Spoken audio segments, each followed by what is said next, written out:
Specially India Pakistan के लिए, पाकिस्तान को किस चीज़ के ऊपर ज़्यादा आप समझते हैं कि फोकस रखना चाहिए? और बिल्कुल इंडिया में भी कोई ना कोई कमी होगी, ऐसा नहीं है कि आप अगर भारत की तरफ से बात कर रहे हैं तो आप कहेंगे कि हर चीज़ परफेक्ट चल रही है।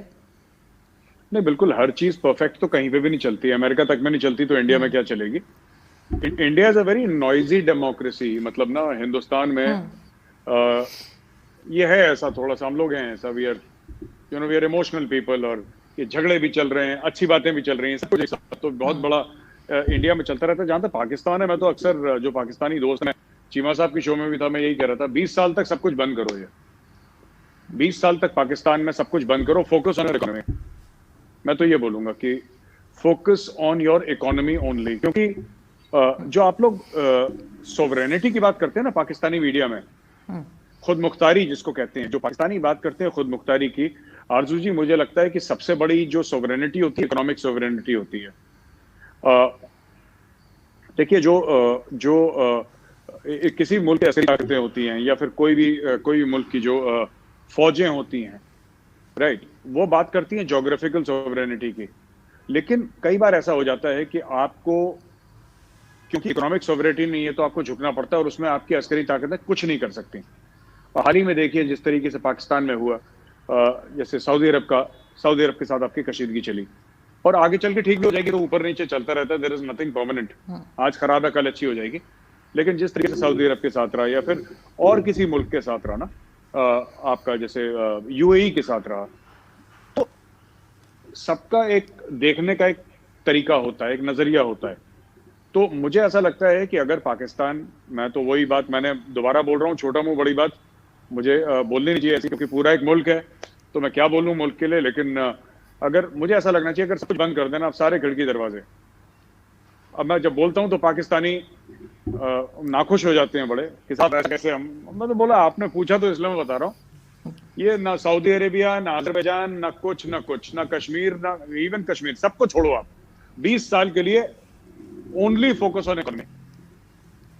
तो तब उससे क्या होगा अर्जु जी, कि जब आप सिर्फ और सिर्फ इकोनॉमी पर फोकस करेंगे ना, तब शायद पाकिस्तानियों को एहसास हो कि दुनिया जो है वो पैसे को सलाम करती है। ये बात सच है। और जितनी जल्दी पाकिस्तानी कौम और पाकिस्तानी सियासतदान समझ जाएं, पाकिस्तानी सियासतदान तो समझते हैं, अपनी पर्सनल कैपेसिटी में समझते हैं कि पैसे को सलाम करता है, लेकिन जो आप कहते हैं ना, larger issue of this thing, economically strong जो कंट्री होगी आज की तारीख में, आपके पास न्यूक्लियर वेपन है, पाकिस्तान के पास एटम बम है, राइट, सिंगापुर के पास नहीं है, सिंगापुर ने कभी डिमांड करी इसकी। पर ठीक है, आपके हालात अलग हो सकते हैं, पाकिस्तान के हालात अलग हैं, जियो स्ट्रेटेजिक अलग हैं। लेकिन अगर आप ये पूछें कि आज क्रेडिबिलिटी किसकी है, दुनिया किसको सलाम करती है, किसको पूछती है, तो आपके एटम बम को नहीं करती, वो सिंगापुर के पैसे को सलाम करती है। तो ये दुनिया की फितरत है। दूसरी चीज आपने पूछा कि इंडिया को क्या करना चाहिए, मुझे लगता है इंडिया को भी इकोनॉमी पर ज्यादा फोकस करना चाहिए। हमारा हो रहा है, लेकिन मैं चाहता हूं कि और जबरदस्त फोकस करे इंडिया। और मेरा बड़ा मन है कि 2021 में हम लोग बजट में सिग्निफिकेंट पैसा डालें रिसर्च एंड डेवलपमेंट में, साइंस और इंजीनियरिंग की फील्ड में हम लोग पैसा डालें, क्योंकि ऑलरेडी हमारे पास ह्यूमन रिसोर्सेज बहुत जबरदस्त है इंडिया में। थोड़ा सा मुझे लगता है कि साइंस और टेक्नोलॉजी में हम लोग ज्यादा फोकस करें, ज्यादा हम लोग उसको सामने लेकर आए, पैसा डालें रिसर्च एंड डेवलपमेंट में। जी बिल्कुल ठीक। लेकिन मेजर साहब, एक चीज़ मेरे पास बल्कि लिख के भी रखा है कि इस्तांबुल, तेहरान, इस्लामाबाद एक कार्गो ट्रेन एक्सपेक्टेड है, बल्कि शायद लॉन्च होने जा रही है। तो ये तीन कंट्रीज़ जो हैं, ये अगर मिलकर इस तरह से काम करती हैं, तो आपको नहीं लगता कि अगर इंडिया के भी अच्छे टर्म्स होते और इंडिया भी इसमें शामिल होता तो उसके लिए भी बेहतर होता? नहीं, देखिए, ये तीनों मुल्क आपने जिनकी बात करी है, इनके पास पैसे नहीं है आरजू जी। देखिए, पाकिस्तान को पैसे चाहिए, इसलिए पाकिस्तान की दोस्ती सऊदी अरेबिया से हुई, अमेरिका से हुई, चाइना से हुई, राइट। हम तो ईरान से पैसे लेके तेल लेते हैं, हम तो ईरान के कस्टमर हैं। अब वो ठीक है, उनके सैंक्शंस हो गए और ये सब नहीं हो गया, हमें क्या करना है, हम क्या करेंगे इससे लेके, हमारे लिए कैसे बेहतर होता, तो ये तो बताए कि हमारे लिए किस तरीके से बेहतर होता। लेकिन मेजर साहब जो टर्की का अगर देखा जाए, टर्की का भी मैंने लिख कर रखा है कि ये जो उनके है वो 649 बिलियन डॉलर्स के उनके एसेट्स हैं, जो कि 20th रैंक आ रहा है। और सऊदी अरब का है, जिसको आप लोग बहुत मानते हैं कि जी हम सऊदी अरब से पैसे लेते हैं, और टर्की को आप अक्सर कहते हैं टर्की के पास पैसे ही नहीं है, वो उससे सिर्फ एक ही नंबर आगे है और उनके पास 680 बिलियन डॉलर्स हैं। तो आप ये बात कैसे कह सकते हैं कि टर्की के पास पैसे नहीं है और टर्की कोई मैं प्रोजेक्ट नहीं कर देखिए, सकता या पाकिस्तान की मदद नहीं कर सकता? हम ये नहीं कह रहे टर्की आपको पैसे नहीं देगा, टर्की आपको एर्दुगुल गाजी दे देगा, अलिफ लैला की कहानियां सुना लेगा। पाकिस्तान को क्या चाहिए? पाकिस्तान को चाहिए पैसा, पाकिस्तान को चाहिए फंडिंग। इसीलिए पाकिस्तान की दोस्ती पहले अमेरिका से हुई, फिर सऊदी से हुई, उसके बाद चाइना से हुई। क्या ईरान आपको पैसे दे सकता है? नहीं दे सकता। क्या तुर्की आपको पैसे दे सकता है? नहीं दे सकता। आप इमरान खान ने पिछले साल अनाउंस करा था टीवी चैनल बनाएंगे जो इस्लामोफोबिया से लड़ेगा। बन गया टीवी चैनल? नहीं बना ना अर्जु जी, वो नहीं बनेगा आगे। तो जो लोग टीवी चैनल नहीं बना सकते वो रेल लाइन क्या बनाएंगे? और अगर आपने रेलवे लाइन बना भी ली, मैं कह रहा हूं बन गई आपकी, उसमें पाकिस्तान कितना पैसा लगाएगा ये बताइए? पाकिस्तान तो नहीं लगा रहा पैसा। दूसरी चीज, आपने रेलवे लाइन की बात बताई, जो अंग्रेज आपको हजारों किलोमीटर रेलवे लाइन देकर गए थे, आपने उसका क्या करा? अभी अभी तो आपके जो रेलवे के जो वजीर हैं, उनका आया है कि जी ये तो बंद करनी पड़ेगी अगर ठीक नहीं हुई तो। बड़ी पाकिस्तानी मीडिया में डिबेट चल रही थी, मैंने देखी, आपका जो रेलवे मिनिस्टर है वो क्या बंद करनी पड़ेगी। तो आप लोग देखिए, मैं ये कह रहा हूं कि सबसे पहले ना अपने आप अंदर से स्ट्रांग करिए। आपकी अगर लाहौर से इस्लामाबाद ट्रेन नहीं चलती, उसको आपकी फिक्र नहीं। आपको यह है कि हमारी यहां से तुर्की तक ट्रेन चले। क्यों चले भाई? आप पहले अंदर की ट्रेन चलाओ अपनी। हमारी अंदर की ट्रेन चलती है, फिर हम बाहर की चलाएंगे। पहले आप पाकिस्तानी कौम है ना, आप आरजू जी पाकिस्तानी कौम को आप मजबूत करिए। आप बाहर देखिए, दो चीजें हैं। हर समय जब फॉरेन रिलेशंस होते हैं आरजू जी, तो हमें एक चीज देखनी पड़ती है कि ये जो दूसरा मुल्क है वो हमसे चाहता क्या है, चाहता क्या है। इसमें कोई यारी दोस्ती की आप भी मुसलमान हैं हम भी मुसलमान, ये सब बेकार की बातें। मजहब के नाम पे कभी कुछ नहीं हुआ आज तक, ठीक है ना। आपको सिर्फ ये देखना है कि आप कह रहे हैं एक ईरान, तुर्की और ये अपना पाकिस्तान एक ब्लॉक बनाएंगे, और आपने बोला कि इंडिया भी जुड़ जाए तो इंडिया का फायदा। पाकिस्तान का फायदा कैसे होगा ये बताइए? पाकिस्तान जाहिर है तीनों मिलके काम करेंगे। नहीं तो पाकिस्तान बेकार तो नहीं, आप पाकिस्तान को बेकार तो नहीं कह सकते ना, कहीं ना कहीं तो काम आ रहा होगा। पूछ रहा हूं आरजू जी, जरूर आ रहा होगा, मैं मना नहीं कर रहा। मैं आपसे पूछ रहा हूं पाकिस्तान बनाता क्या है जो तुर्की को चाहिए? मैं ये पूछ रहा हूं आपसे। मैं ये नहीं कह रहा पाकिस्तान बेकार है, मैं कह रहा हूं महान मुल्क है, अच्छा मुल्क है, अच्छा देश है, तगड़े लोग हैं। मैं आप तो सिर्फ ये कह रहा हूं पाकिस्तान बनाता क्या है ये बताइए, जो तुर्की को चाहिए, जो ईरान को चाहिए। जो ईरान कहे कि जी अगर पाकिस्तान से हमने ये नहीं लिया तो हम खत्म ही हो जाएंगे। आप एक चीज बताइए जो पाकिस्तान बनाता है। पाकिस्तानी गुस्सा होता कहते हैं जी फुटबॉल बनाते हैं। वर्ल्ड कप में जो फुटबॉल है, पाकिस्तानी ने मुझे फेसबुक पे बड़ा लंबा मैसेज देखा कि तुम क्या सोचते हो फुटबॉल बनाते हैं। हम कहते हैं हम नहीं खेलेंगे फुटबॉल। और बताओ, अब आगे बताओ क्या है। तो मैं ये कहता हूं ना कि हर समय आप ये लोग उड़ी उड़ी बातें करते हैं, लोग उड़ी उड़ी बातें करते हैं। आप एक बात बताइए, आपका जो सीपैक था वो बंद हो गया फिलहाल के लिए। पाकिस्तानी मीडिया की रिपोर्ट्स हैं, वो कहती हैं सीपैक बंद हो गया। सीपैक आज की तारीख में कोई चेयरमैन नहीं है, अब पाकिस्तानी आर्मी को दे दिया है कि पाकिस्तानी आर्मी सीपैक चलाएगी। जब आप लोग अमेरिका के साथ थे तो पाकिस्तान का क्या भला हो गया? जब आप सऊदी अरब के साथ थे तब पाकिस्तान का क्या भला हो गया? जब चीन के साथ थे तब पाकिस्तान का क्या भला हो गया? जो अब आप तुर्की के साथ और इसके साथ जा रहे हैं, ईरान के साथ, बोलेंगे जी हमारा भला हो जाएगा। भला किसका होता है? अगर पाकिस्तान वहां को ट्रेड करे, वो तो कहेगा ठीक है, तुर्की कहेगा ठीक है, हम ये 10 चीजें बनाते हैं, हम 10 चीजें आपको बेचते हैं। तो आप तुर्की से लोन लेंगे और वो चीज तुर्की से ले लेंगे। पाकिस्तान को अपना इंफॉर्मेशन टेक्नोलॉजी का बेस तगड़ा करना पड़ेगा। पाकिस्तान को अपना इंडस्ट्रियल सेक्टर, उसके लिए पावर रिफॉर्म्स आपको लाने पड़ेंगे। जो पर यूनिट मनमर्जी की बिकती है ना पाकिस्तान में बिजली की, जी इतने रुपए पर यूनिट बेच दी, वो रोकना पड़ेगा। आपको अपने बिजनेसमैन को सपोर्ट करना पड़ेगा आरजू जी। आपका जो आपका हैंडलूम वाला है, जो आपका फैब्रिक बनाता है, कपड़ा बनाता है, आपको उसकी मिलें बंद है पाकिस्तान में, क्योंकि बिजली इतनी महंगी है। और जब बिजली आती है तो फिर वो 2-4-5 घंटे के लिए आती है, बाकी समय बिजली, उसकी मिलें बंद है। तो मेरा ये कहने का मतलब है कि जब आप खुद मजबूत बन जाएंगे ना, फिर आपको ब्लॉक बनाने की जरूरत नहीं होगी, फिर तुर्की आपके पास आएगा। और ये जो ब्लॉक की बात कर रहे हैं कि ये लोग ब्लॉक बनाने जा रहे हैं, ये सिर्फ पाकिस्तानी मीडिया में सुनने को आता है। मैंने ईरानी मीडिया में नहीं सुना कि हम पाकिस्तान के साथ बड़े एक्साइटेड है, कोई ब्लॉक बना रहे हैं, क्योंकि उनको पता है कि उनकी तरफ से ही पाकिस्तान को जाएगा, पाकिस्तान की तरफ से कुछ नहीं आएगा वहां पे। तो बराबर के रिश्ते होते हैं, बराबर की दोस्ती होती है। जब दो मजबूत पहलवान होते हैं तब उनकी लड़ाई भी अच्छी होती है, उनकी दोस्ती भी अच्छी होती है। तो मैं यही कह रहा हूं, आप ये सब ना, ये जो पाकिस्तानी, ये जो हम शाहीन हैं और ये सब ना, ये डायलॉगबाजी बंद करके, आप बुरा मत मानिए मेरी बात का आरजू जी, सिंपल सा बोलिए जी हम पाकिस्तानी हैं और हमें पाकिस्तान की बेहतरी करनी है।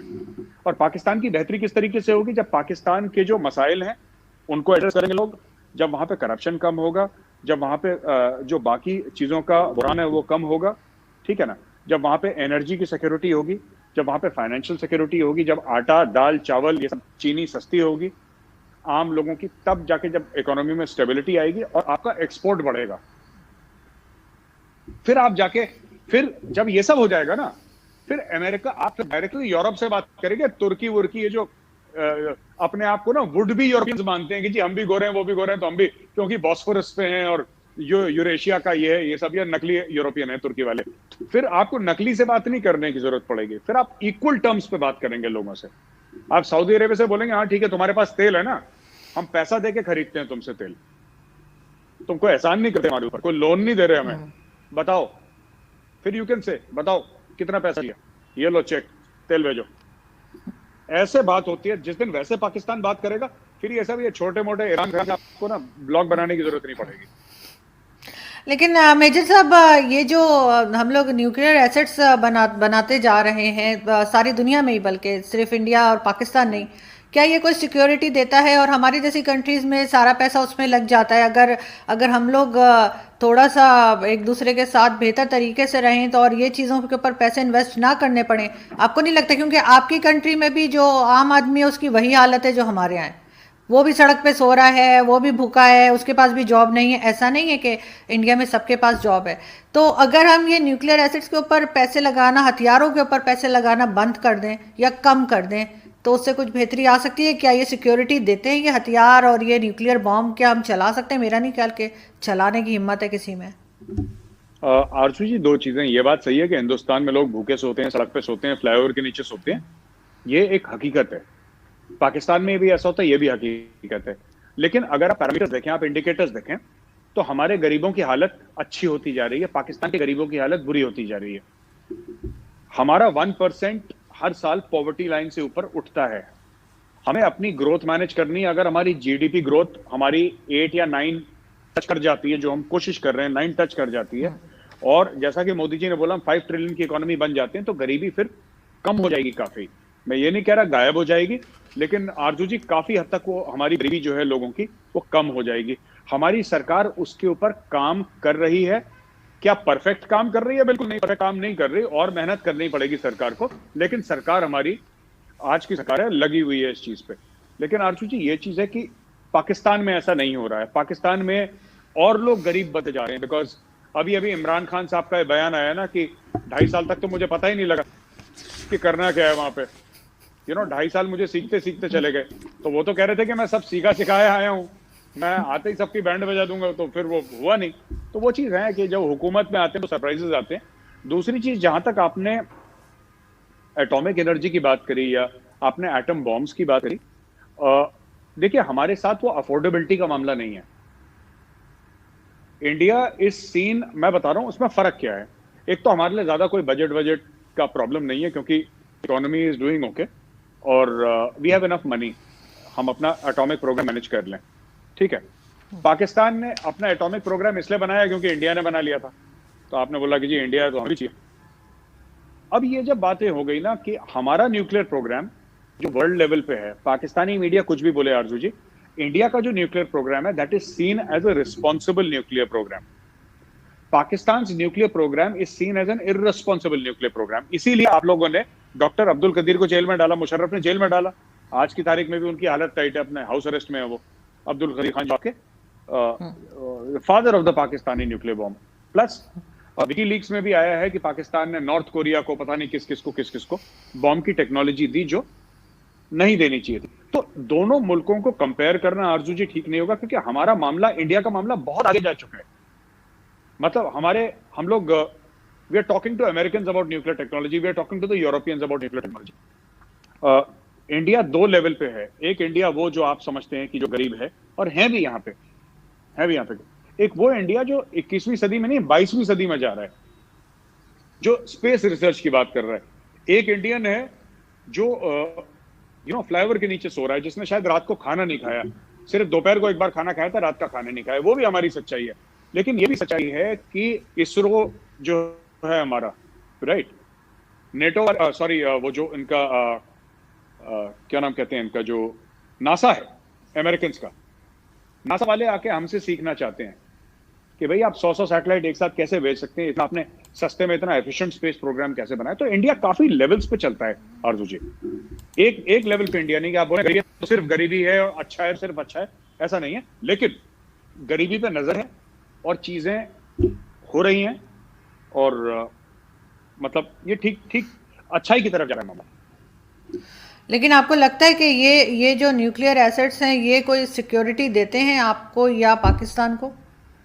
हाँ बिल्कुल, पाकिस्तान का मुझे नहीं पता, हमें तो पूरी देते हैं। हम लोग बीजिंग को हिट कर सकते हैं, बीजिंग को ये पता है, हमें ये पता है, उसका नहीं करता। ये उसकी वजह इंश्योरेंस से वो पॉलिसी रुके होती रहेंगे। है। सही। वो क्या कर लेंगे? अगर देखिए, सुनिए, वो कर क्या लेंगे हमारा? देखिए साहब, 130 करोड़ का मुल्क है, ठीक है ना? क्या कर लेगा हमारा? क्या कर लेगा? लद्दाख पे वो भी बैठे हैं, हम भी बैठे हैं। 50 साल तक बैठे रहेंगे, हम 50 साल तक बैठे रहेंगे। देखिए, India time has come, India has arrived on the world stage. हिंदुस्तानियों ने, राइट, जो ये सेलेक्ट फ्यू थे ना, ये जो आपके P5 जिसको कहते हैं, यूनाइटेड नेशन सिक्योरिटी काउंसिल के जो 5 मेंबर हैं, जो इन्होंने एक्सक्लूसिव क्लब बना रखा था, भाई इसमें सिर्फ ये लोग होंगे 5। उस क्लब में हम लोग घुस गए हैं, हमने पैर मारा और हमने दरवाजा तोड़ दिया। अब हम घुस गए। अब दुनिया को पता है, अमेरिका ये बात कबूल करता है, चाइना भी कबूल करता है। वो डायरेक्टली बोलना नहीं चाहता बिकॉज हमारा कॉम्पिटिटर है डायरेक्ट, लेकिन you cannot survive without India in this world. We are simply too strong, we are simply too powerful, we are growing too fast. और दुनिया का जो आप देखिए, हर जगह पावर स्ट्रक्चर में इंडियंस हैं आज। इसके पीछे आरजू जी 70-72 साल की मेहनत है। इतने मैं तो जो हिंदुस्तानी माँ बाप हैं, राइट, मैं उनको सल्यूट करता हूं, उनको सलाम पेश करता हूं, हिंदुस्तानी माँ बापों को। माँ बाप ऐसे थे, मैं जानता हूं, जिन्होंने एक रोटी कम खाई, अपने बच्चे को पढ़ाया। उन्होंने अपने लिए कपड़े नहीं खरीदे, अपने बच्चों के लिए किताबें खरीदी। और आज वो हिंदुस्तानी सिलिकॉन वैली पर राज कर रहे हैं। These are not rich people कि आप बोलें कि साहब ये बड़े अमीर थे और उनके घर में गाड़ियां थी, नौकर चाकर थे। ये बड़े आम से हिंदुस्तानी हैं, छोटी छोटी गलियों में, कुचों में रहने वाले, जिनके बच्चे आज सिलिकॉन वैली पर राज कर रहे हैं। फेसबुक से लेकर, ट्विटर से लेकर, एप्पल, माइक्रोसॉफ्ट, गूगल, कहीं पर भी जाइए आपको हिंदुस्तानी मिलेंगे। ये हमारा एक वर्क एथिक है, ये हमारा कल्चर है। और वो लोग वहां पे भी जाएंगे ना, उनका एक्सेंट अमेरिकन हो गया होगा, ठीक है, लेकिन दिवाली के दिन वो भी कुर्ता पैजामा पहनते हैं। नहीं, तो बहुत अच्छी बात है। और ये चीज़ तो खैर सभी ने नोटिस की है कि जो आईटी है और इस तरह की जो फील्ड है उसमें इंडियंस बहुत आगे हैं। एक चीज़ मुझे बताइए मेजर साहब के, अभी इमरान खान साहब ने कहा, जो हमारे प्राइम मिनिस्टर हैं, कि जी हमारे ऊपर, उनके ऊपर यानी प्रेशर है इसराइल को एक्सेप्ट करने का। तो ये प्रेशर कौन दे रहा है? अमेरिका दे रहा है कि इस्लामिक कंट्रीज़ दे रही हैं, सऊदी अरब दे रहा है? ये बात उन्होंने क्यों की? और दूसरा उन्होंने ये भी कहा कि हम जब तक नहीं मानेंगे जब तक फ़लस्तीन के लिए कुछ ना हो जाए, कोई मतलब अच्छी बात ना सेट कर लें लोग। देखिए सुनिए, किसी को इंटरेस्ट नहीं है पाकिस्तान में, ये खुद झूठ बोलते हैं। किसने बोला आपको रिकॉग्नाइज करने के लिए? आपने मतलब कि इमरान खान ने और DGISPR ने बैठ के बात करी, बोला चलाओ हम पे प्रेशर है। अरे बताओ ना किससे प्रेशर है? किसने बोला? किसने फोन करा आपको? बताओ, एक बार तो बोलो। ये फालतू में झूठ बोलते हैं, प्रेशर है प्रेशर। अच्छा एक बात बताइए आरजू जी, मैं आपसे पूछता हूँ, दिल पे हाथ रख के बोलिएगा, as a human being, Israel को क्या फर्क पड़ता है अगर पाकिस्तान रिकॉग्नाइज करे ना करे? सबसे ज्यादा दुनिया में पीएचडीज इजराइल से निकलती हैं। इजराइल की टेक्नोलॉजी दुनिया के सबसे आगे है, फर्स्ट वर्ल्ड कंट्री है, only democracy in the middle east है, राइट? और पाकिस्तान के ऊपर साहब बड़ा प्रेशर डाल रहे हैं कि हमें रिकॉग्नाइज कर दो, वरना हम तो कहीं मुंह दिखाने के लायक नहीं होंगे अगर पाकिस्तान। अरे यार थोड़ा होश के नाखून ले। आप सोचे ना आरजू जी, ये इमरान खान पता नहीं क्यों ऐसी बातें करते हैं, मुझे समझ में नहीं आता। वजीर आजम है मुल्क के, थोड़ी सी मैं ये कह रहा हूँ थोड़ी सी ना कि संजीदा बातें करें, थोड़ी सी ना, थोड़ी सी सीरियस टाइप की बातें करें। सब बड़ा प्रेशर है। किसका प्रेशर है आप बताइए? किसने बोला आपको? किसका प्रेशर है? कौन कर रहा है? उससे क्या फर्क पड़ेगा? आप ना करें। हम फिलिस्तीन ये सब देखिए, मैं आपको बताता हूं। 1979 में जनरल जियाउल हक उस समय ब्रिगेडियर था या मेजर जनरल था, वो किंग हुसैन थे जॉर्डन के, उनके अंडर आके पाकिस्तानी फौज ने फिलिस्तीनियों को मारा है। अर्जू जी आप जाके हिस्ट्री चेक करिए, हजारों फिलिस्तीनियों को मारा है। आज पाकिस्तान उन्हीं फिलिस्तीनियों के लिए रो रहा है कि जी हमें आपके हुकूक के लिए हम इजराइल को रिकॉग्नाइज नहीं कर रहे। फिर आपने मारा क्यों था उन हजारों फिलिस्तीनियों को? भाई आप गए थे ना वहां पे, अब मैं नाम बता रहा हूं, जियाउल हक थे वहां पे, ब्रिगेडियर थे या मेजर जनरल थे, समथिंग लाइक दैट। जियाउल हक ने मरवाए हैं फिलिस्तीनियों की, हजारों फिलिस्तीनियों की लाशें आपने बिछा दी। आप कहते हैं हमें प्यार है उनसे। प्यार है तो कुछ करो उनके लिए, फिलिस्तीनियों के लिए। कुछ करा नहीं, कुछ नहीं लेकिन करा। लेकिन मेजर साहब आप किस तरह देखते हैं अभी अभी जो आजकल सिचुएशन है उसमें आप पाकिस्तान का जो रोल है इस्लामिक कंट्रीज के साथ, उसमें वो जाके कश्मीर की बात भी करते हैं, दूसरी बातें भी करते हैं, तो आपको क्या लगता है कि कहाँ पे पाकिस्तान स्टैंड कर रहा है? जो इस्लामिक कंट्रीज है, चाहे वो यूएई हो, सऊदी अरब हो, कुवैत हो, ये किस तरह से देख रहे हैं पाकिस्तान को? आरजू जी कश्मीर में किसी को 2 रुपए का इंटरेस्ट नहीं है। मैं आपको बता रहा हूं, किसी को 2 रुपए का क्या, किसी को चवन्नी का इंटरेस्ट नहीं। चवन्नी समझती है? 25 पैसे को बोलते हैं। किसी को कश्मीर में क्या चवन्नी बोलते हैं? हाँ यही बोलते हैं जी। अब होती नहीं है मगर यही बोलते हैं। होती नहीं है बट वही बोलते हैं। किसी को चवन्नी का इंटरेस्ट नहीं है। लोग अपने मामलों में लोग सब परेशान हैं। सबको अपने घर चलाने हैं। पाकिस्तान, अच्छा पाकिस्तान कहता है मुस्लिम कंट्रीज। मुझे तो आज तक ये समझ में नहीं आता कि मुस्लिम कंट्रीज क्या होती हैं। आपने कभी सुना? क्रिश्चियन कंट्रीज ने डिसाइड करा है, बुद्धिस्ट कंट्रीज नहीं है भाई। Thailand is a Buddhist country, Burma is a Buddhist country, Japan is very largely Buddhist. आपने कभी सुना है कि बुद्धिस्ट कंट्रीज ने डिसाइड करा, क्रिश्चियन कंट्रीज ने डिसाइड करा? हिंदू खैर दो तीन ही मुल्क हैं और हमारी वैसी फितरत भी नहीं है। तो ये सब ना कि मुस्लिम कंट्रीज, इन सब से दिमाग से निकालिए। There are only 2 kinds of countries, rich countries and poor countries. गरीब मुल्क होते हैं और अमीर मुल्क होते हैं, और वो 2 अमीर मुल्क हैं, एक ईसाई हो, एक यहूदी हो, या फिर एक मुसलमान हो। आज की तारीख में आप भी मुसलमान मुल्क हैं, सऊदी अरेबिया भी मुसलमान मुल्क है, और यहूदी तो आपका दुश्मन है। अब आप बताइए सऊदी अरेबिया किसके नजदीक है? एक मुसलमान मुल्क पाकिस्तान के नजदीक है कि यहूदी के नजदीक है? वो यहूदी के नजदीक है। आपके नजदीक है ही नहीं वो, क्योंकि उसको यहूदी से कुछ चाहिए। आपसे पाकिस्तान, सऊदी अरब को कुछ नहीं चाहिए आपसे। आपके पास है नहीं कुछ, आप सऊदी अरब को दे दें। सऊदी अरब के पास पैसा है, वो टेक्नोलॉजी चाहता है, इजराइल के पास टेक्नोलॉजी है। मेरा कहने का मतलब है ये सारी चीजें कि कश्मीर का देखिए, इंडिया में एक लॉबी है। आज मैं आपको वाज़ेह तौर पे बताता हूं आपकी शो पे। इंडिया में एक लॉबी है जो कि ये चाहती है कि कश्मीर, पाकिस्तान का जो कश्मीर का ऑब्सेशन है वो कभी खत्म ना हो। I am telling you, and these are intellectual people. इसमें आपके साइंटिस्ट हैं, इसमें आपके डॉक्टर्स हैं, इसमें आपके स्ट्रेटेजिक थिंकर्स हैं इंडिया में। मैं उनके साथ बैठा, कल परसों ही बैठा था उनके साथ, एंड दे टोल्ड मी कि Gaurav, I think it's a very good idea if Pakistan keeps up with this Kashmir obsession. हमारी तो कुछ फौज वहां पे अटकी है, ठीक है, और हमारे मुल्क का हिस्सा है, तो हमें कोई फर्क नहीं पड़ता।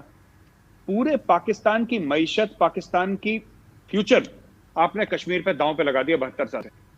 और जो पाकिस्तान की जो तरक्की नहीं हो पा रही है, वो ठीक है कि आपके सियासतदान करप्ट भी हैं, नाहल भी हैं, सब कुछ हो सकता है, लेकिन बहुत बड़ा इसमें आरजू जी जो मामला है आज की तारीख में, वो कश्मीर का है। इतने ऑब्सेस्ड हो गए पाकिस्तानी की एक दिन कश्मीर, देखो आम आदमी बोल रहा है, वो गोश्त खरीदने जा रहा है, सब्जी खरीदने जा रहा है, आरजू जी वो बोल रहा है कि कश्मीर, अरे तुझे क्या लेना देना, तू बच्चे के लिए दूध खरीद नहीं पाता, कश्मीर आजाद करेगा, बड़ा बड़ी बातें कर रहा है। मैं ये कह रहा हूं, और कुछ इंडियंस को ये सूट करता है नैरेटिव कि पाकिस्तान को कश्मीर के साथ ऑब्सेस्ड होने दो। अब आप एक बात बताइए, अगर तुर्की, मैं आपसे पूछता हूं अर्जू जी, चलिए तुर्की, ईरान और पाकिस्तान का एक ब्लॉक बन जाए और ये बोल दे कि हां भारत को कश्मीर के बारे में कुछ करना चाहिए, यूएन रेजोल्यूशन की बात कर दे, पाकिस्तान में सब लोगों ने बंगले डाले, जपियां डाली, ठीक है। अगर ऐसा हो जाता है तो फिर क्या होगा, मैं बताता हूं फिर क्या होगा, ठीक है। जी। हम लोग वही करेंगे जो हमें मलेशिया के साथ करा था हमने। मलेशिया में भी महातीर बहुत बोल रहा था ना, बहुत चल रहा था, हमने पाम ऑयल कर दिया बंद, महातीर निकल गया, दूसरा आ गया, घुटनों पे आ गया मलेशिया। हम सिर्फ ये बोलेंगे कि कल से तुर्की कोई नहीं जाएगा, जाओ जाओ। लेकिन मेजर साहब, आप बेशक पाकिस्तान की बात, तुर्की को अगर पैसा चाहिए हमारा, तो तुर्की को बोलना पड़ेगा हिंदुस्तान जिंदाबाद, वरना तुर्की को 1 रुपया नहीं मिलेगा। अगर नहीं चाहिए पैसा तो बोलते रहो कश्मीर कश्मीर, हमें कोई दिक्कत नहीं है, बोलो, पैसा नहीं मिलेगा हमसे।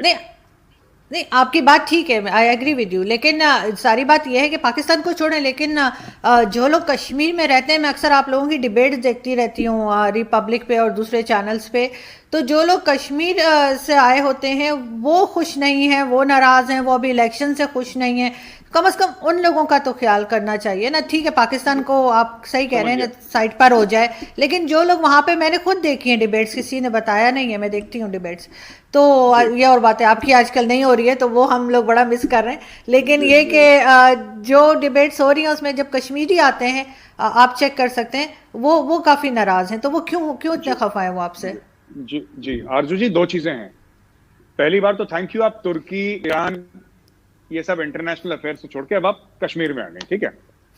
दूसरी चीज ये है कि जितने हैं जो नाराज है ना हिंदुस्तान से टीवी पे, राइट, मैं आपको इनसे ऑफ कैमरा मिलवाऊंगा, आप हिंदुस्तान आइए, मैं और ज्यादा कुछ नहीं बोलूंगा, मैं आपको ऑफ, देखिए, सबकी रेडियां हैं, सबकी दुकानें हैं, सबकी पब्लिक पोजीशन है, राइट। जो लोग एक जमाने में हुर्रियत पसंद थे, 370 के बाद अब वो किसी और पॉलिटिकल पार्टी की बात करने लगे, ठीक है।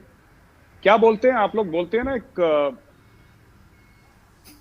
क्या बोलते हैं, कॉलोफेल में फर्क बोलते हैं ना आप लोग, हिंदी में बोलते हैं कथनी और करनी।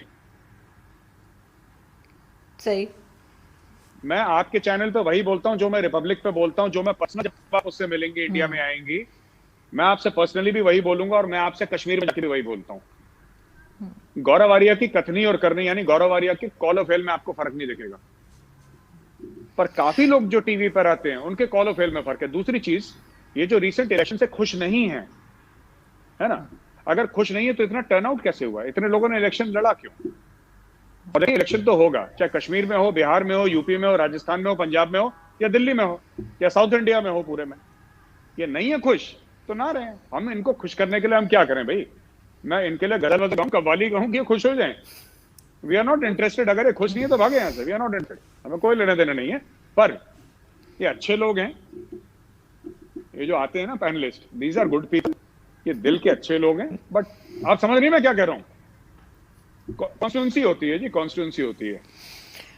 लेकिन वो काफी नाराज थे अभी लास्ट टाइम जब मैंने देखा था। लेकिन मेजर साहब, एक चीज और बताइए कि आप आरजू जी, एक मिनट, ये नाराज रहते हैं 9 बजे से लेकर 10 बजे, 10:01 पर दोबारा गौरव इनका भाई हो जाता है, गौरव भाई, और वो हमारे भाई हो जाते हैं, ठीक है। और बिल्कुल सही। लेकिन आप पाकिस्तान के बारे में जो ट्वीट्स करते हैं वो 99% नेगेटिव होती हैं, और आप हमारे मिनिस्टर्स को भी नहीं छोड़ते। अभी शेख रशीद साहब के बारे में आपने एक वीडियो भी बनाई थी, और आपको नहीं लगता कि वो उनका एक बिल्कुल ही पर्सनल लाइफ है उनकी, और उसमें वो जो मर्जी करें, आप इस तरह से उनको बेचारों को ऐसे अगर आप बदनाम करेंगे तो कैसे चलेगा?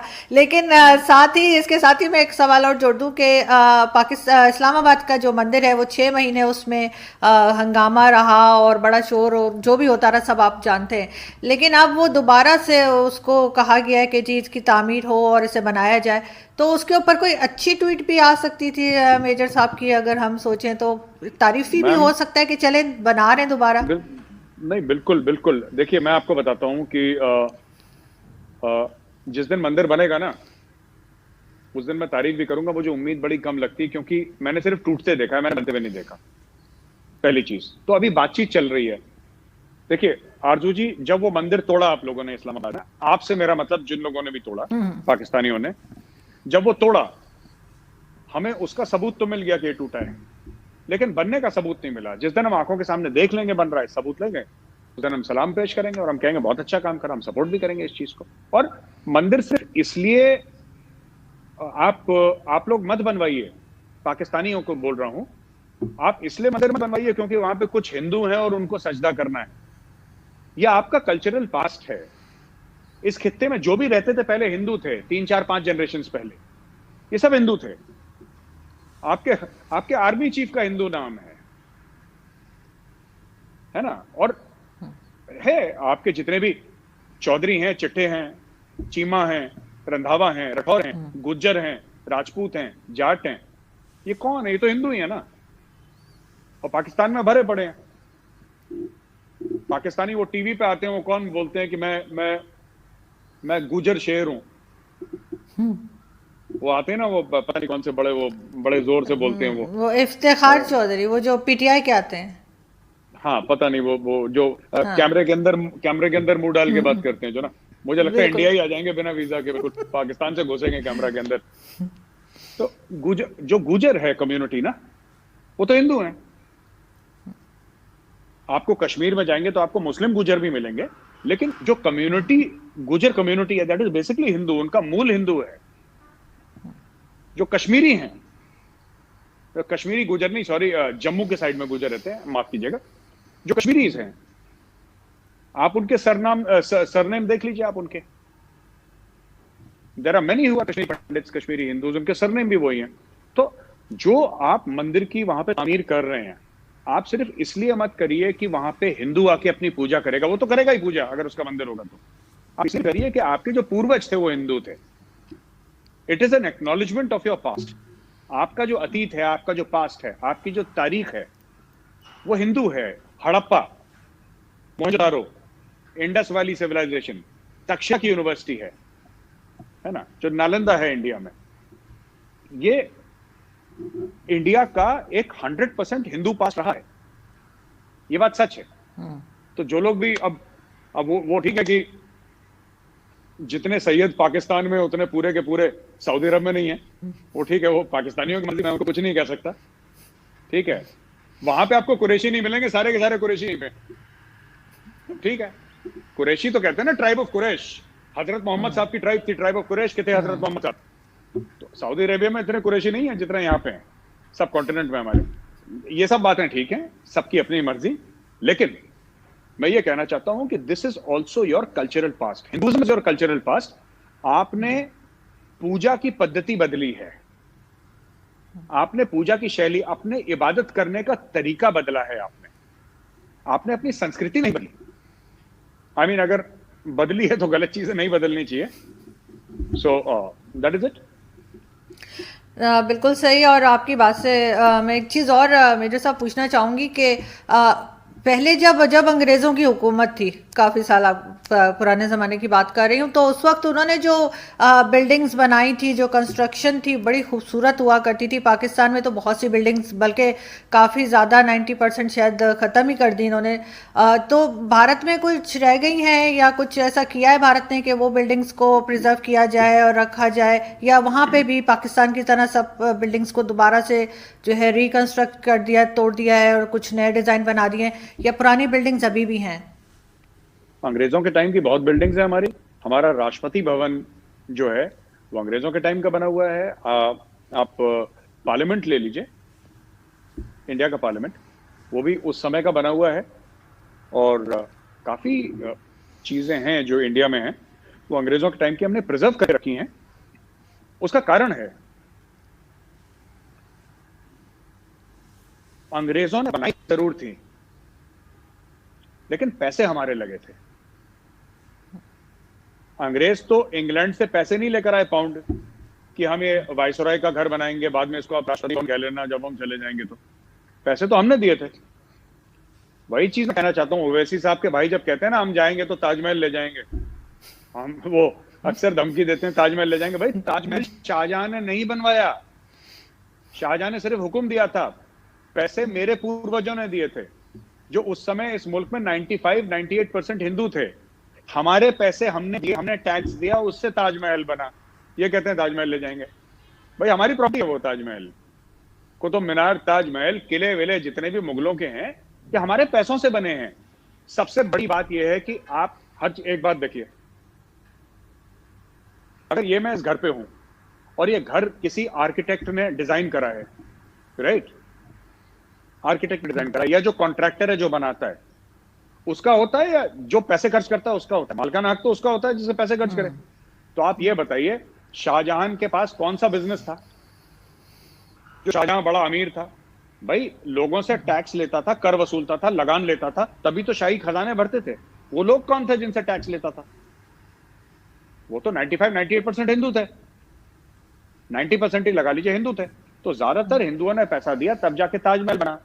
इनकी जितनी भी अय्याशी हैं, मुगलों की जितनी भी हैं, ये किले विले बनाए, अपने लिए बनाए। एक मुस्लिम राजा था जिसको मैं बहुत एडमायर करता हूं, which I think is a good example, that is Sher Shah Suri. Sher Shah Suri ने एक्चुअली बहुत काम करा था ग्रैंड ट्रंक रोड पे और भी पोस्टल सिस्टम पे काम करा था। उसने दूसरों के लिए काम करा था, 5 ही साल बादशाह रहा वो, उसके बाद डेथ हो गई उसकी। तो ये जो कहते हैं ना, अंग्रेज बड़ा कहते हैं कि हमने तुमको दिया, तो हम अंग्रेजों से कहते तुम जरा शांत बैठो, पैसे किसके थे ये बताओ? पैसे हमारे थे, मालिक हमें। तुमने डिजाइन करा, ठीक है, तुमने हुक्म दिया बनाने का, वो ठीक है, लेकिन पैसे इंडिया के थे, इंडियंस के थे। और जो अंग्रेजों में थे, जो अंग्रेजों के समय पैसे थे, वो उसमें आपके हिंदू भी शामिल थे, मुसलमान भी शामिल थे, सिख और ईसाई सब लोग शामिल थे, पारसी भी शामिल थे, सब लोग शामिल थे। हमारे पैसों से अंग्रेजों ने बना दिया, तो वो तो हमारी बिल्डिंग है ना, हमें उसको मेंटेन करना है, हम कर रहे हैं मेंटेन।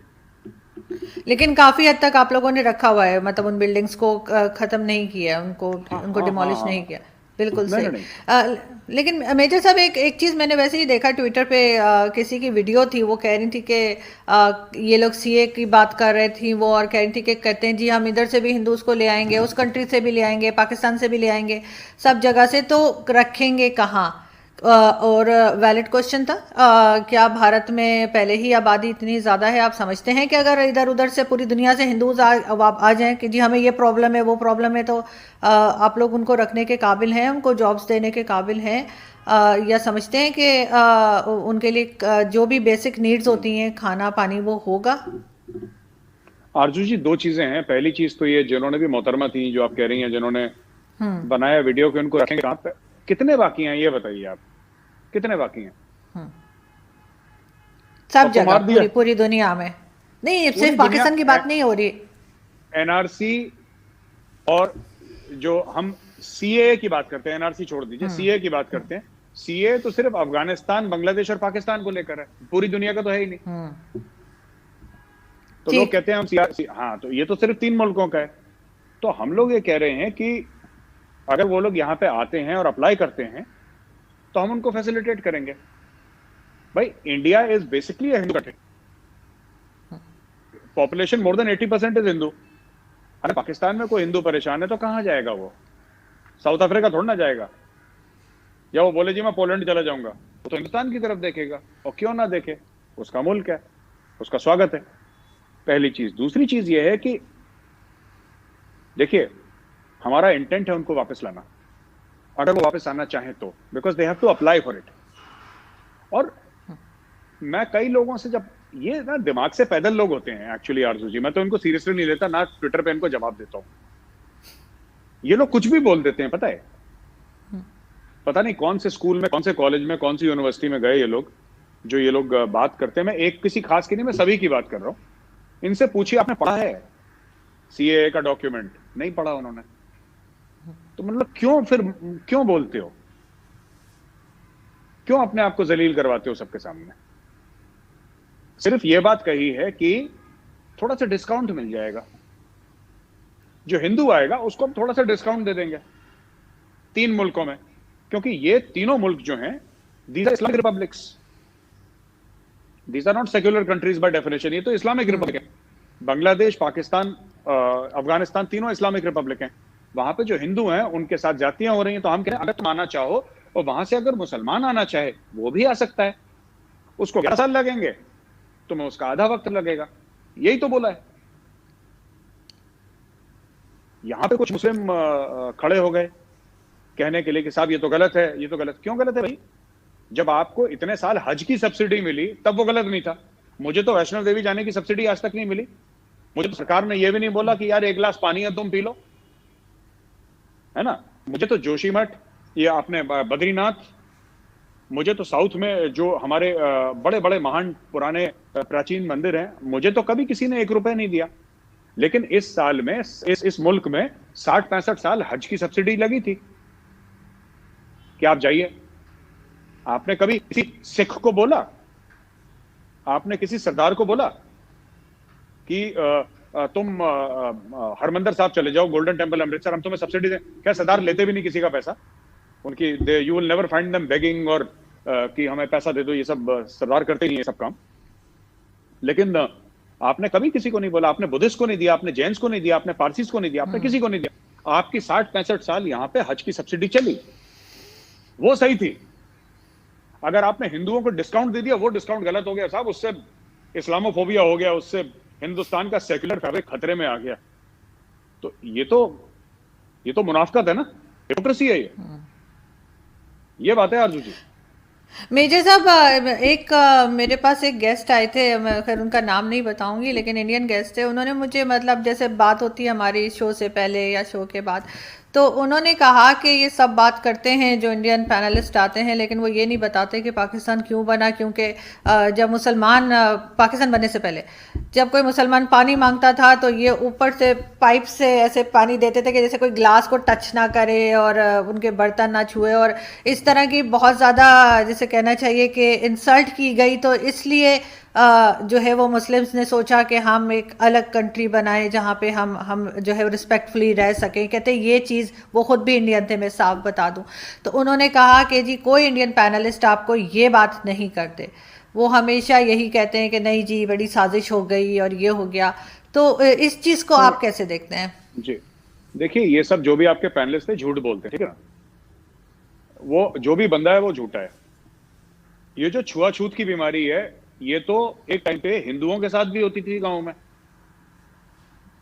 ठीक है। ये तो हिंदुओं के साथ भी होती थी। और एक बात बताइए, ये मुस्लिम्स, मैं मजहब नहीं पूछूंगा जो आपके गेस्ट है, ठीक है, क्योंकि इंडिया में कम से कम पॉलिटिकली इनकरेक्ट हो जाएगा। मैं आपसे एक बात पूछना चाहता हूं, कभी तो आप कहते हैं कि आपने 800 साल हिंदुस्तान पर राज करा। 800 साल हिंदुस्तान में अकबर आजम, जिले लाही, बाबर, हुमायूं, औरंगजेब, शाहजहां, नूरजहां, फलाने पता नहीं कितने कितने तो नाम हमें गिना दिया। 1 गिलास पानी नहीं पी पाए आप? तो राजा थे, बादशाह थे भाई, 1 गिलास पानी नहीं पी पाए। ये तो बच्चों वाली बात है कि हमें पानी ऐसे पिलाते थे, वो नहीं बताएंगे। एक बात बताइए, कौन से पाकिस्तानी ने बता दिया कि गिलास से पानी नहीं पिलाते थे, ऐसे छूते थे? नहीं सर, वो उसकी बात कर रहे थे, पार्टीशन की बात कर रहे थे, 1947 की बात कर रहे थे। दूसरा वो इंडियन थे और वो हिंदू ही थे, वो मुस्लिम नहीं थे। किसी मुस्लिम की बात नहीं कर रही। मैं ये नहीं कह रहा, ये ऐसे ये नासूर हिंदुओं में ज्यादा है ये प्रॉब्लम। ये जो कैंसर है ना, ये कुछ लिबरल हिंदूज में ज्यादा इनका दिमाग खराब हो रखा है कि ऐसा होता था, ये नहीं बताएंगे, वो नहीं बताएंगे। कौन नहीं बताएगा भाई? अच्छा, हम लोगों ने बात छुपा ली, आप लोग बता दो पाकिस्तानी मीडिया में। तो what is the two nation theory? Two nation theory क्या है? आप लोगों ने खुद पढ़ी है टू नेशन थ्योरी? जो मौलाना मौदूदी कौन थे? मौलाना मौदूदी जो पाकिस्तान के जिसको सो कॉल्ड गॉडफादर थे, मौलाना मौदूदी ने क्या बात बोली थी? आप वो डिस्कस करिए। मौलाना मौदूदी ने ये बोला था, मैं आपको बताता हूं क्यों है ये। इसलिए नहीं कि आपको छोटा समझते हैं या मुसलमानों को छोटा समझते हैं। बात ये थी कि एक जमाने में बहुत चेंज हो गई सोसाइटी। एक जमाने में हिंदूज वर लार्जली वेजिटेरियन। अभी भी हिंदुस्तान में ऐसे घर हैं जहां पे आप अंदर प्याज लहसुन नहीं डाल सकते। अभी भी ऐसे हिंदुस्तान में घर हैं जहां पे जो नॉनवेज खाता है उसके बर्तन अलग होते हैं, चाहे वो उनके खुद के घर का मेंबर हो। हिंदुस्तान गाय की पूजा करते हैं। आप कहते हैं मुसलमान हैं, हम गाय खाएंगे फिर तुम पानी पिलाओ, ये नहीं हो सकता। आप एक बात बताइए, एज अ मुस्लिम मैं आपसे पूछता हूं, ठीक है, एक हम लोग टेस्ट करते हैं यहाँ पे आरजू जी, आपका और मेरा, ठीक है। मैं हिंदू हूं, आप मुस्लिम हैं, ठीक है। मैं कहता हूं मैं पानी पीता हूं एक गिलास से, और मैं कहता हूं आरजू जी अब आप गिलास से पानी पीजिए, लेकिन मैं अभी अभी सुअर खा के आया हूं, आप जरा पानी पीजिए। अगर आप पानी पिएंगी तो मैं हाथ जोड़ के उस बंदे से माफी मांग लूंगा। नहीं कहते?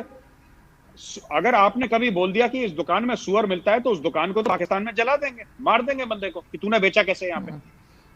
यहाँ पे ग्लास के पीछे वो बंदा इमोशनल हो रहा है आपकी शो में आके, ये हो गया जी, ये हो गया, इसलिए पार्टीशन हुआ क्योंकि ग्लास में, क्या बच्चों वाली बात है। It was a political thing staged by the British. अंग्रेजों ने पार्टीशन करवाया, राइट। कुछ ऐसे हालात हुए यहाँ पे, डायरेक्ट एक्शन दे जिन्ना साहब ने कॉल करा, ठीक है, काफी लड़ाई झगड़ा हुआ। इंडिया में Congress party agreed to partition, they said कि हाँ ठीक है होने दो। पार्टीशन हुआ, मारकाट हुई लोगों की, दोनों तरफ लोग मरे, इसमें हिंदू भी मरे, मुसलमान भी मरे, सिख भी मरे, सब किस्म के लोग मरे इसमें। पार्टीशन में तो हमारे लोग भी मरे, आपके लोग भी मरे। ये सब ना इमोशनल बातें हैं, और डी फैक्टो यानी कि जिसको कहते हैं ना post facto, sorry not de facto, post facto, एक बार चीज हो गई फिर उसके जस्टिफिकेशन निकालना। मैं आपके साथ बदतमीजी कर दूं, ठीक है आरजू जी, और फिर उसके बाद मैं खुद को जस्टिफाई करूं कि जी मैंने तो इसलिए करा था क्योंकि आज से 3 साल पहले आरजू जी ने मुझे ऐसी बात बोली थी तो अभी तक मेरे दिल में है, तो इसलिए मैंने, जबकि ऐसा कुछ था ही नहीं। ये सब झूठी बात है, ठीक है ना। नहीं ठीक है, मेजर साहब का गुस्सा आ गया तो मैं मेजर साहब का मुंह ठीक करती हूँ। मुझे- मेजर साहब बताइए मेरा बुक शेल्फ कैसा लग रहा है, पहले ये बताइए, बाकी सब छोड़े, हम क्लोजिंग पे जा रहे हैं। जबरदस्त जबरदस्त जबरदस्त आरजू जी, बुक शेल्फ बहुत जबरदस्त है। कुछ उर्दू की किताबें दिख रही है, मुझे तो आती नहीं उर्दू पढ़नी। हाँ, नहीं इंग्लिश की भी है, ये देखिए ना पीछे। वो जिन्ना साहब की यूथ की फोटोग्राफ है। बिल्कुल। और ये जसवंत सिंह साहब की बुक है, हो सकता है आपने पढ़ी हो, मैंने पार्टीशन। सुना है, मैं पढ़ नहीं पाया, बट वो चीज है। मगर ये शायरी की है, ऊपर फैज अहमद फैज की बुक है, और साथ मेरे फादर की पिक्चर है, और फैज अहमद फैज के साथ, क्योंकि आप कुछ शायरी वगैरह से भी ये थोड़ा शौक है, तो इसलिए मैंने कहा बताऊं। जी बिल्कुल बिल्कुल। और आप इलाहाबाद से ताल्लुक रखती हैं? जी इलाहाबाद और दिल्ली, क्योंकि क्यों, है ना, बिल्कुल। आपके फादर के और फोटो है, very good, very smart. Thank you so much. बिल्कुल। और मदर मेरी दिल्ली से और फादर इलाहाबाद। अब तो खैर मुझे लोग नाराज हो जाते हैं कि इलाहाबाद ना कहें, और मैं वो जो नया नाम रखा है वो अक्सर भूल जाती हूँ। प्रयागराज। प्रयागराज, बिल्कुल सही। वो आरजू जी, वो नया नाम नहीं है, वो एक्चुअली पुराना नाम है, इलाहाबाद नया नाम है। नहीं, मगर मैंने तो अब सुना है ना। हाँ, ओरिजिनल नाम क्या था कि दिल्ली का भी नाम जो है ना इंद्रप्रस्थ है, और जो इस एरिया का, दिल्ली का एरिया, नॉट स्पेसिफिकली जिसको हम दिल्ली कहते हैं, but in and around Delhi, ये सब जो शहर हैं ये बहुत पहले, इंद्रप्रस्थ का जिक्र महाभारत में भी है। और अगर आप इलाहाबाद देखें, वो भी बहुत प्राचीन शहर है, आज का नहीं बना इलाहाबाद, कई मतलब हजारों साल पुराना है। और वहां पे पहले छोटा हुआ करता था, अब तो बहुत बड़ा हो गया इलाहाबाद। तो इलाहाबाद का ओरिजिनल नाम प्रयाग है। तो जो मुगल बादशाह थे, उन्होंने बोला मुगल बादशाहों ने बोला कि नहीं, प्रयाग नहीं होगा, कल से नाम इलाहाबाद होगा। तो योगी जी ने वही बोला कि नहीं, कल से इसका नाम प्रयाग होगा, बस दैट्स ऑल। उन्होंने बिल्कुल बस ठीक, वो कर दिया योगी जी ने, बस दैट्स ऑल। दोबारा वही नाम लेकर आ गए।